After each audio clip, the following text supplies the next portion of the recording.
Assalamualaikum warahmatullahi wabarakatuh. Buah memiliki khasiat dan manfaatnya masing-masing. Dan tentunya banyak orang yang suka dengan buah. Tapi kali ini kita akan membahas buah yang dapat menyembuhkan kesedihan orangnya.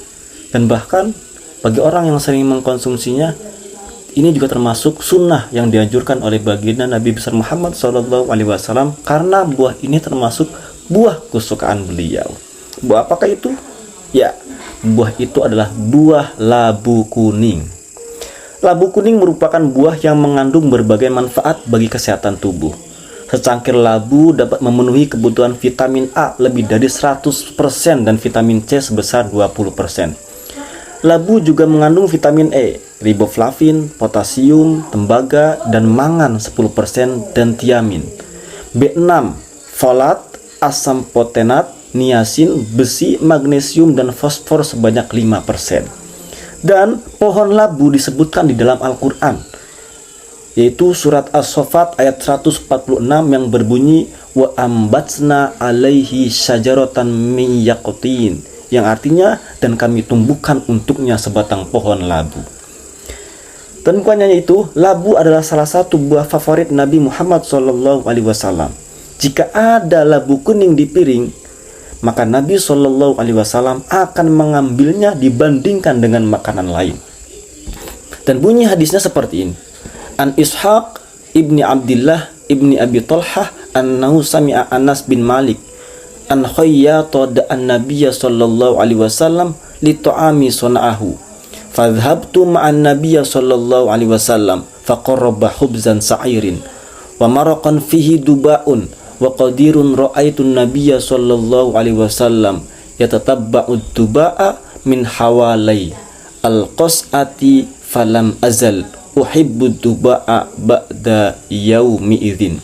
Yang artinya, dari Ishaq bin Abdullah bin Abi Talhah, ia mendengar Anas bin Malik berkata, seorang tukang jahit mengundang Nabi sallallahu alaihi wasallam untuk menghadiri jamuan, maka ia buat. Aku pergi bersama Nabi Shallallahu Alaihi Wasallam memenuhi undangan tersebut. Penjahit itu lalu menyodorkan gandum dan kuah yang di dalamnya ada labu dan daging yang telah dikeringkan. Aku melihat Nabi Shallallahu Alaihi Wasallam memilih-milih buah labu di dalam bejana tersebut. Setelah hari itu aku senantiasa menyukai buah labu. Hadis riwayat Al-Bukhari di dalam Sahih Al-Bukhari nomor 5439. Dan labu dapat menyembuhkan kesedihan. Dalam Al-Ghailaniyat disebutkan sebuah hadis dari Hisham bin Urwah dari ayahnya dari Aisyah radhiyallahu anha yang menceritakan Rasulullah Shallallahu alaihi wasallam pernah berkata kepadaku, wahai Aisyah, jika kamu memasak makanan, perbanyaklah jumlah labu. Memang labu dapat menyembuhkan kesedihan. Dan ada sebuah kisah juga mengenai buah labu tersebut, yaitu ketika Nabi Yunus alaihissalam diselamatkan dan dikeluarkan oleh Allah subhanahu wa ta'ala dari perut ikan Nun. Beliau terdampar di daerah tandus dan kelaparan. Allah subhanahu wa ta'ala telah menanam pohon untuknya yang disebut yaqtin. Para mufassirin menafsirkan sebagai pohon labu dalam tafsir Ibnu Katsir. Kisah ini disebutkan dalam Al-Quran surah As-Saffat ayat 142 sampai 146. Mengapa labu? Allah subhanahu wa ta'ala menanam pohon labu untuk Nabi Yunus alaihissalam karena nutrisinya dan menjadi tempat perlindungan dan obat. As-Su'udi mengatakan kondisinya seperti bayi yang baru lahir, sedangkan Ibnu Mas'ud menganggap dirinya seperti ayam yang dicabuti bulunya dalam tafsir Ibnu Katsir.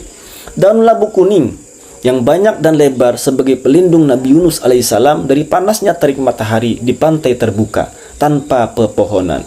Daun labu tidak disukai lalat dan menjadi pelindung dari lalat dan gangguannya. Buahnya bisa dimakan mentah tanpa harus dimasak.